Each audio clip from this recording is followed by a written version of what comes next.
So we're joined once again by Carson Etter, catching up for the third time this season. Carson, great to have you back on the show after a little while away. Just before we kind of get into the more serious stuff, kind of just how are you doing and what have you been up to? Well, kind of just not a whole lot. I've been doing some cycling, some fishing every now and then when I can get the time to go do some fishing. But other than that, it's just the kind of the usual routine, the trying to stay in as best shape as I can with the kind of shoulder thing that we've got going on. So some physical therapy stuff and whatnot. But it's more so just the usual routine. Nothing too crazy. I mean, I get to go home and see some family and stuff in between these next two races in between Milwaukee and Laguna. So that's going to be cool. But not just kind of the usual stuff. I want to ask about the fishing thing a little bit more. This seems to be the big craze in the Indy NXT paddock. Everybody is fishing. So how far back does your fishing background go? You a good fisherman? How often are you on the boat? Ooh, so I do both saltwater and freshwater fishing. I probably do freshwater more often than saltwater just because it's a lot easier to do, especially when you're in Indiana and you're a little far from the ocean. But I mean, I've been fishing for a long time. I think I started to get really serious into fishing probably like 6 years ago or so. Other than that, it was kind of just like fishing around when I could kind of thing. Now it's kind of going out of my way to fish, but I'd say most of my time is spent freshwater fishing. Nice. And I know a lot of you guys and as drivers like cycle a lot. Like, is it beneficial from like a training side, or is it more kind of just a mental unwinding kind of thing? Like, why is that something that seems to be so popular? I'd say it's kind of both, honestly. I mean, you can use it for both. I like cycling. It's a good way to kind of keep the cardio up and while strengthening kind of the lower half of your body. But it's also good on the mental side because you're on that bike for a pretty long time to kind of make it worth your while. So getting that time to think about stuff and kind of strengthen your mind, being comfortable inside your own head is something that's nice about it. But I mean, I think it's fun. Like I like cycling. It's something I enjoy doing, and it's something that I have to thank my trainer for getting me into because he was very adamant that I started to cycle or do something because I definitely can't run. I am not a runner, but no, I think it's a lot of fun. It's something that's good for most of us. How much have you been in Indiana recently? Because we've kind of heard about the crazy weather going on. Maybe you can fish a little bit in the lakes that Indiana has become. How has it been out there? Have you been relatively okay through the storms? Yeah, I've been here the entire year. I haven't really gone anywhere besides the races, but got a lot of rain. Definitely got a lot of rain. We saw a little bit of some like flooding around my apartment area, but nothing too bad. Nothing like the river that goes through downtown was. That one was wild. I saw videos of that. I was like, oh my gosh, that thing's up feet. But yeah, no, we have definitely gotten a lot of rain here in the recent past. So I think they're calling it the Great Lake of Indiana now. So we've had drought, so we're on the opposite end of the scale. Yeah, we're covering both sides. But anyway, like you obviously mentioned the shoulder injury, and I know we spoke about that a month or so ago when we last spoke to you. So I guess just how is it? Like, how are you kind of faring with that compared to maybe where it was? Like, how are you managing to mitigate it before obviously you kind of try and rectify it obviously in the off season? It's tough. Kind of seen it hinder me a pretty good amount, especially at Portland where it's all like right hand corners. So that makes it tough. But I mean, we're kind of just surviving with it. It's something that happened and you can't really change it. All you can do is deal with it until the season's over, and then 3 days after season's over, I'm on the operating table. So it's tough to kind of work around, but I mean, it's not the first time I've had to do something with an injury, and it certainly won't be the last. So it's just trying to get through it. And kind of how much of a timeline of a recovery do you have for kind of that operation post-season? Like, how quickly do you think you can expect to be in the car? Can you make kind of post-season tests, or have you kind of not got that estimation so far? Well, we'll definitely not be making the Chris Griffiths test. So that's a bit of an unfortunate one, especially because that's one of the tracks that we're going to race at.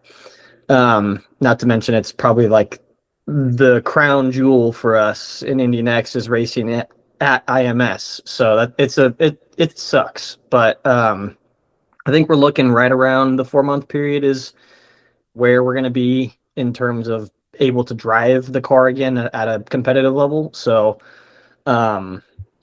it's long. I think I think we're going to be inside of that window, to be honest. I think it's going to be right around the 3.5 month area. So we'll be good to go when things get kicking off in the new year. So I'm excited with that, but it's something that it's needed. It's very much needed. And listen, we'll obviously get into the specifics of the last 3 events, 4 races since we've spoken to you, but I guess just in general, the last month or so, in terms of the driving side, the races that we've had, like, how are you feeling about how things have gone, just from that more like general standpoint? I mean, we've certainly showed our ups and downs. Like, it sucks considering the results that we've had. They don't really kind of show how good we've been as a team and as ourselves. So that one hurts a little bit, but I think things are going well. Like, the development rate that we're at, I think is on a really good track. So it's good to see, but it's also a bummer to see as well, because we're certainly not where we want to be. And it's going to be tough to be there with our current situation. So it's there's a lot of positives, but there's also negatives to it as well. So I guess we'll kind of go through weekend by weekend, obviously starting off at Mid-Ohio, the first race since we last caught up with you. Before we kind of delve into specifics of that weekend a little bit more, we know it was kind of very hot. So how did you kind of prepare for that weekend, given the heat, and kind of how did you manage that temperature throughout the pretty tricky doubleheader weekend? It was really hot, like really hot. I've raced in 115 degrees before, and Mid-Ohio was worse, for sure worse. Like, it lost like 7 pounds of water in practice. Like, I got out of the car and I like stood up. I was like, oh my God, I'm lightheaded. I got to take a seat for a second. But it was hot. A lot of it was like just trying to be outside. The cycling kind of comes back to that. It was hot in Indy as well. So I did a lot of cycling outdoors to get kind of used to that humidity and the heat with it. But, to be honest, it's really hard to prepare yourself for something like that. It's hard to get your body in that standpoint where it's actually what it's like in the car while simulating the weather conditions. So it's you kind of just do with what you can. And I guess looking at that weekend as a whole, results-wise, that was a pretty difficult weekend. I know after Road America, there's kind of a bit of confidence considering the results there. So maybe what was missing at Mid-Ohio that you had in previous races, and has that been something that you've been able to rectify since, or is it something that's kind of ongoing? I think we were still kind of in a window where we were learning the car. I think we did a really good job in qualifying on the car. I made a couple of mistakes in that point, so that one was tough. I think we should have shown our speed better there. I was on for a really quality lap and I made a mistake and it didn't turn out the way we wanted. But that track is also very physical, with it being a clockwise track. So the right-handers are tough, and right-handers for my body aren't exactly the most favorable right now. But I mean, it's no excuse, because we still should be able to show what we have, and we definitely need to do better. I think we're doing better though. And I guess when you maybe come away from a weekend with that feeling that you maybe could do better, you could have done better, like, does the process of kind of reviewing the weekend alter compared to if you come away from a weekend and you're like feeling pretty fulfilled? Like, how does that kind of happen in terms of maybe processing a weekend where you are maybe disappointed with the outcome? I mean, it definitely varies on the level of disappointment there was. Now there's obviously going to be things you can do better, and you might be disappointed with how that is, but I think it just depends on how like disappointed you are in that performance. And that was one of those scenarios where it wasn't awful, but it wasn't good. So there's definitely stuff you have to look into and how you can improve that, because I mean, the definition of insanity is doing the same thing over and over and expecting a different result. So we definitely don't want to be doing that, but it's something that we could take a lot of positives away from. And there's that one big asterisk that's like, okay, if you didn't do that, then it would have been great. But I mean, there's always going to be those. It's just trying to minimize those as much as we can as a team and as myself. And obviously, like, we know what a big learning curve this year is for you. So, like, what does every kind of week where you are not racing look like in terms of trying to continually make gains? Like, is it reviewing footage? Is it like, how are you kind of going about trying to make those improvements when you actually aren't in the car and you don't? I know obviously you have in-season tests, but like when you're not in the car specifically, what is the process like of trying to continue charting that improvement? I mean, it kind of just depends. Like right now, it's a little bit different. Usually, it's just working on staying physically fit so you're able to do it when you're in the car. But for me, I'm very visual. Like I like to visualize things. So kind of finding a quiet space and visualizing, doing some visualization and breathing stuff with myself, like going through my marks and how I drive at a track, and then trying to compare those marks to the video that we have, kind of thing. So I use a video is a big one that I use for myself, as well as that kind of visualization meditating thing to kind of put myself in a good headspace to be able to visualize that better, so that when I'm at that race weekend, it's a lot less of what I have to do versus what I can already think of and know off the top of my head. So I guess now on to Nashville, which was obviously the event after Mid Ohio. I know there was some speed in the Ganassi cars. Obviously, like we saw a couple of your teammates specifically qualify really well. So I guess like where do you think the disparity between them and maybe what you managed to execute in qualifying comes from? And what are you kind of still having to find on ovals? Because I know this is obviously still quite new to you, especially on such a big oval as well. I'm kicking myself for that one, and I still think about it sometimes. I totally messed up qualifying, and I was so mad about it. On my out lap, I had a big lift in a 3-4. I was so mad because that right there is what just killed our whole qualifying, and I was so frustrated at it because we had the car. The car was dialed. It was so good. I mean, everybody saw what Niels did. He was up in the top 5. Like the car was totally there, and I could have done it. I just didn't. And I was so frustrated at that. I came off track and I saw it. I was like, no, dude. I was so frustrated with myself. So I think that one was on me. That was just a mental error. And then that's something that I've been trying to work with my team, is just getting that mental fortitude there, because it's definitely a necessity, I would say, in race cars, especially you look at the guys like the endurance guys, they're in the car for a really long time. So having a good mental space is important. So that's something that I've been trying to work on. And it needs to definitely get better to minimize those little things. And just kind of on that, like, how do you kind of develop and improve your mental fortitude? Like, what kind of steps do you take to change that in like a scenario like this, where sure, it's disappointing, but you would have had a chance the next day to kind of maybe rectify that error? Like, kind of what is the process of, rebounding from something like that and looking forward to maybe what might come? Something that I used to have a pretty bad kind of grasp on was like using the term they, not we. Like if something went wrong, whether it was my fault or somebody on my team's fault or a competitor's fault, I kind of didn't use my terminology correct. It was a lot of placing blame, not taking accountability. So I think using stuff like that, especially with athletes, and learning when to be able to take that accountability is important, because at the end of the day, yeah, like my team gives me the car and they're the ones making the decisions on what to do with the car, but I'm the one driving the car. So it comes down to myself to kind of make the team proud and how they can reflect on themselves and what they're doing with their work. So a lot of it is like stuff like that. Like, okay, I'm going to take accountability for that. That is on me. I'll own it 100%. And if it's something that like, okay, somebody might have made a little mistake on the car, we got toe wrong a little bit. Like it's okay. It turns into we, because we're a team.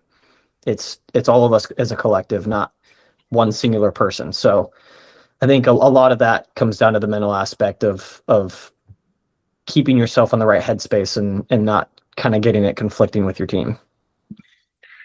And I guess Sunday was also a bit of an unfortunate day for you and the rest of the team. Obviously, you had a little issue at the start. So, obviously, without giving all the details you can, kind of what was that issue at the start which prevented you from kind of running those first few laps? I mean, it was race cars is kind of what it comes down to. Race cars, they don't always act the way you want them to, and just machines can't always be perfect. So it was just a little part failure that took us out for like 20-ish laps or so, something like that.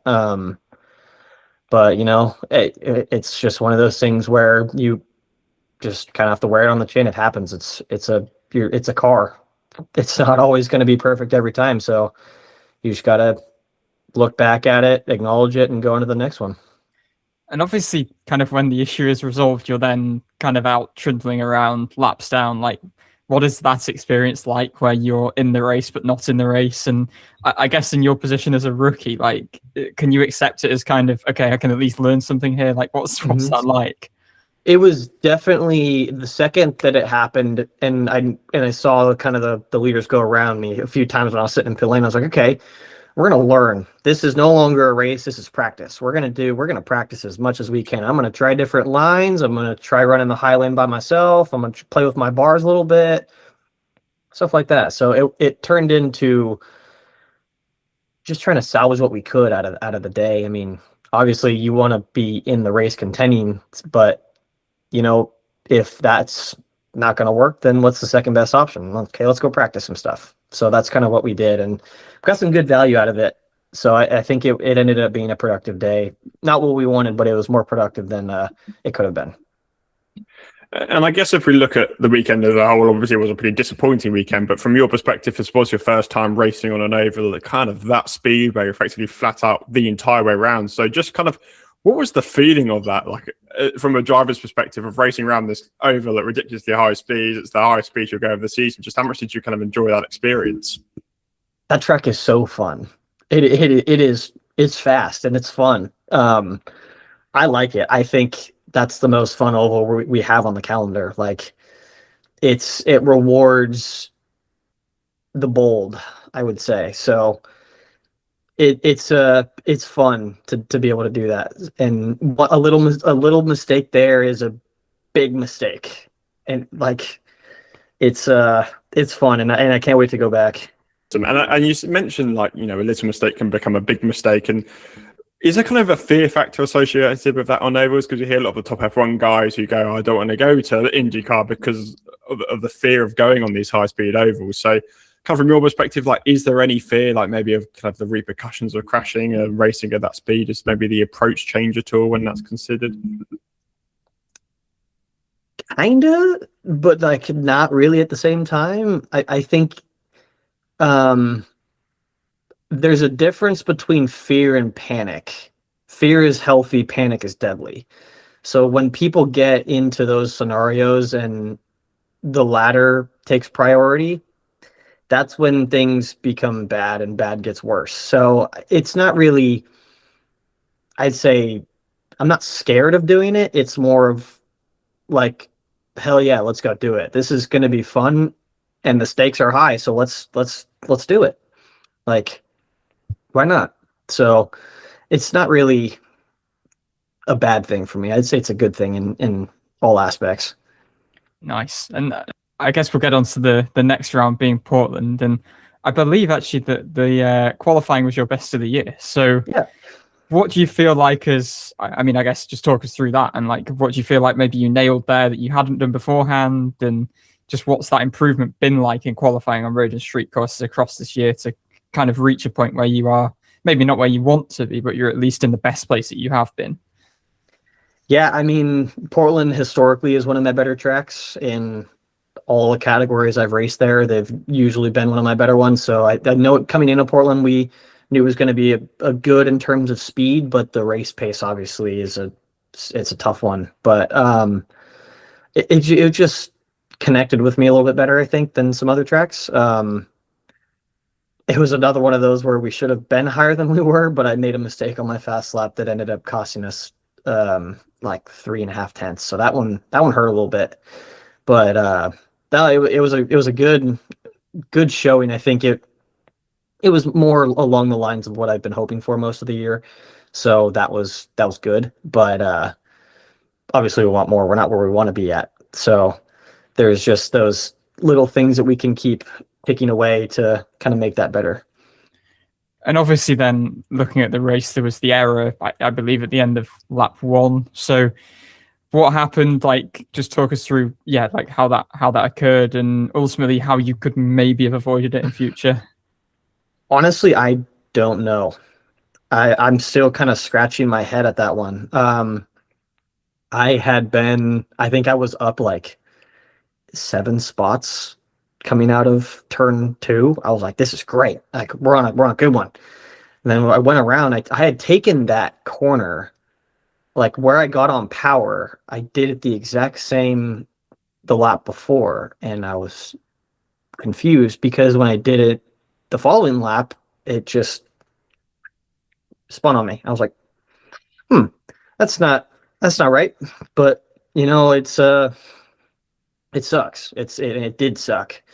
It was just I think it was just a mistake. I think I might have just gotten a little too excited with it, and it was an unfortunate one, but you kind of just have to look back at it, note the mistake, and try to fix it for the next one.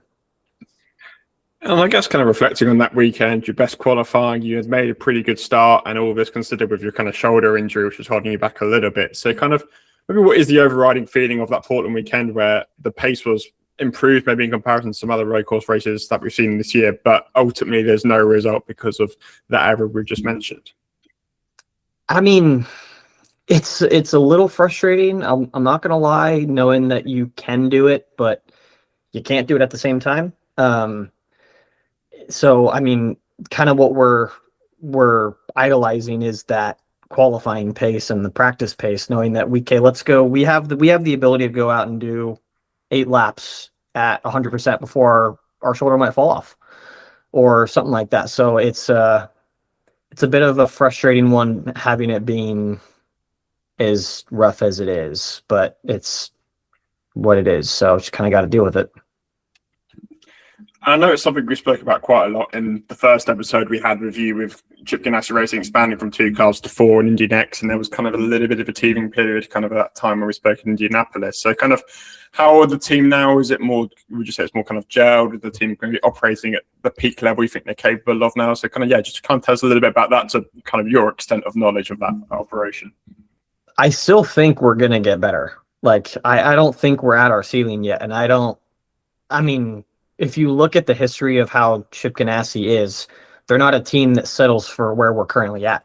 So we're going to take any means necessary to be where we should be. We're going to work together as a team to get better, and you're going to see us up there at some point. So we're definitely in a better spot than where we were at the start of the year, I would say, but we're still not at our full potential. And I think as the year comes to a close in these next few weeks, you're going to see us get better, and then even carrying into the next season, you're still going to see the team get better and better. Like, I just don't think there's ever going to be a season where you just kind of see them plateau off and be happy with where they're at. They're always trying to get better, whether it's 1% or 50%. So it's the atmosphere is great at the team, and we're all getting better together. So I think you're going to see some big changes in the near future. So looking ahead, it's obviously Milwaukee next, and I know last time we spoke to you, we spoke about the test, which didn't necessarily go particularly well. So that considered, how are you feeling going ahead to this weekend? Have you kind of found any solutions to what you maybe felt at the test going into this weekend? Just, kind of give us a bit of a lowdown on how things are going there. Honestly, I've kind of thrown the Milwaukee test out the window. I mean, I got to drive the track. That was kind of all I'm taking away from that. So kind of just doing a hard reset, like a hard mental reset. And it comes back to the working on kind of focusing our brain and getting the mental fortitude strong. So it was an unfortunate test, but I mean, there's going to be those at some periods of your career. So just kind of hit the reset button. We're going to go back into this coming race weekend like the test never happened. We're gonna come in strong, and we're gonna show what we should have shown at the test. So I'm optimistic. I'm very optimistic about it. So I guess as you come into these final 3 races of your first season, like, do you have any outlying objectives that maybe you wanted to achieve at the start of the year that you're looking to achieve here, that maybe you are just setting for yourself now that you are looking at these few races? Or is it kind of, obviously knowing the injury and everything, just getting through them? Like, what's the outlook? I mean, there's definitely a factor of both there. I'd like to. I want to be in the top 10 in one of these qualifying sessions that we have before the season wraps up. If we can do that, I'd be super stoked. And I think we can do it. It's just we just need to put our head down and just fight as hard as we can. I mean, I'm not even with this shoulder injury. I'm not just going to roll over on people that might be trying to pass me on track or something like that. I'm still going to fight with everything I got. Now, I might be fighting with 50% less than what I had before, but I'm still going to fight with everything that my body's going to let me do. So it's just kind of putting our heads down and doing everything that we possibly can with what we have left of this 2026 season. And I guess if you frame the rookie season as almost like a foundation laying year in some ways, when you kind of reflect on everything that's gone by, like, what are the key foundations you feel like you have laid, and maybe what are some of the foundations you feel like still need to be laid looking ahead to obviously another season next year? I think we're comfortable is the biggest thing to take away from this year. We know we're familiar with the race car. We're familiar with who I'm racing against and stuff like that. Now, I'm not, we don't have anything set in stone for what's going to happen in the future, but whatever happens. And all I can say is that if we get the chance to race again next year, we're going to be comfortable doing it. So if we can keep that for the remainder of the season and keep that comfortability factor, the next time we're in a race car is going to be a good one. And I guess we're going to end off with various different miscellaneous questions that just come to mind, as always, at the end of these episodes. One we should have really asked you last time, but we didn't get around to it. We visited the Chip Ganassi Racing shop in the month of May, and you obviously got the very striking background of cars in one of the rooms in the warehouse there. So do you have like a favourite car lying around the shop, or like a favourite? You got a lot of trophies in the front room, any very cool trophies or kind of bits laying around the shop? Oh, now I'm thinking about this one. Because the trophies in the lobby are rad. There's so many of them, and they're all so cool. There's some insane ones as well, with like weird figures on top of them, and like they're nuts. I forget which race it is, but it's like a gas pump. And yeah, I forget which race that is. That's probably my favorite. That's probably my favorite trophy in the lobby. Cool. That one's. I've got to say, I like all the Lego that's randomly lying around the shop as well, like various Ganassi Lego models from IMSA and other things past. As you can tell, we like Legos. I'm a Lego.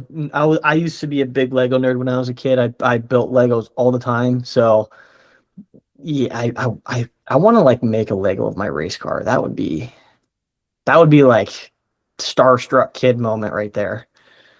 Nice. Maybe while you recover, might be hard to do it with one functioning shoulder, but that's maybe an even better challenge. Maybe it's good like physiotherapy somehow when you're at a stage where you can use the arm again. You can try and increase some strength by building a Lego car. 6 months I can do it. Yeah, or 6 weeks. 6 weeks. 6 weeks. I think maybe it's a good way to get back into it. Yeah, exactly. Do you have any Lego lying around your house, or whether in Indiana Not here. Or at home? Or? At home, I do. Yeah, I have the. What's the most impressive build? I think currently, because a lot of the Legos I had when I was a kid are up in a box in my attic, so I don't really know where those are doing. They might be broken now. Probably are. I've got the McLaren Formula One car, the big giant one. I have that one. Yep. I've got the what's it called? The Porsche Formula E or whatever it is. Okay. From like 2021, 2020, something like that. Cool. So I've got that one's pretty cool, but I mean, there's a plethora. Like, there's probably like 20 grand worth of Lego sets from my entire life in my house somewhere. Amazing. I don't know where they're at. I'm about the same. Yeah. There's a lot.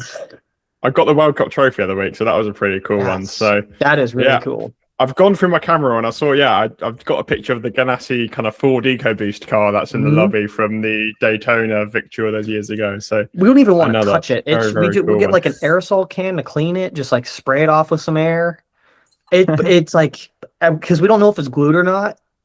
Like, we're completely unsure, so we don't want to, like, Lego. That is naughty behavior. But we don't know because we want to clean it, right? And we want to like take a rag to it, like properly clean it. But I wonder who built it. Did someone at Ganassi build it, or did the organizers build it? I think Ford built it. Oh, okay. I think. Gifted it. Interesting. Yeah, Nice. it was a gift. So I think, but I'm not entirely sure. So that's a question mark. Very interesting. Last time, I think one of our favourite stories was your signing of the cookie. So have you had any more weird autograph requests or fan requests in the last couple of weeks since we caught up with you? I don't think so. Yeah, I mean, I haven't got anything crazy from anybody. I'm trying to think of like something that would be even the most remotely obscure. I don't know. Work to be done. Yeah, somebody's got to bring me some interesting stuff here in this next couple races. Pressure on for the final 2 weeks, I know. Yeah, seriously. Yeah, running out of more time. entertaining stuff. Have you had any other like fun, like kind of media obligations or I don't know, team responsibilities, like anything like which you wouldn't normally do in years past, which you've experienced for the first time in the last couple of months? Honestly, not too much. I mean, I got to meet the center for the Trailblazers, the Portland Trailblazers. That was pretty cool. Yeah, Donovan Clingan. Donovan Clingan. How small did you feel next to Donovan Clingan? Oh my God. My neck was breaking looking up. I was like, oh my God, this dude is huge. Because he came to Portland and that was like, I think I was doing like some warm-up therapy stuff on my shoulder, and I came back to the trailer and I just saw this giant dude under the trailer, under the tent. I was like, who is that? I asked my mechanic, like, oh no, he's the center for the Trailblazers. I was like, oh, okay, cool. I remember, so we were in Indianapolis, and Jay Huff, who's the center for the Pacers, I was like, that bloke is incredibly tall, and I was like, oh yeah, he is a center in the NBA. That would make some sense as to why. So you don't appreciate how, but I'm a pretty like tall guy, I think. And you look at these people, and they're in like a different stratosphere to you. I don't remember because I asked him how tall he was. I don't remember what he said. I think he was like 7 foot or something. He's at least 7 foot, definitely. Yeah, I was like, oh my God, this is by far the most giant human I've ever seen in my life. It's like one of my friends is 6'6", and I think he's a giant. And then sitting next to him, I was like, I feel tiny. Imagine him trying to get into an Indy NXT car. That would be a challenge. Imagine, like his head would be way above like the roll hoop and everything. Yeah, his head would be on the roll bar pretty much. He is 7'2", which for our British listeners is 2 meters and 18 centimeters. My gosh! Wow. Crazy. I'm 5'11", and I think I'm tall. Who's the tallest guy in the Indy NXT field? Ooh, well, Nolan Aller's probably the tallest now. Is he a comfortable fit still, or is he having to squeeze him a little bit deeper? Oh, I've not expecting that Philly, but I'd say they probably got to squeeze him in there. I think he's like 6'3" or something like that. 6'4". About my height, so he's a pretty big dude. Other than that, I don't know. There isn't really too many tall people, to be honest. It's pretty short grid. They're probably not tall for a reason. All like the back pain you get from a go-kart thing is probably shriveled everybody's backs. Yeah. Going over all those bumps years after years. So Michael D'Orlando was tall last year. He was really tall. Yeah, we're a pretty short grid, to be honest. Who's the shortest?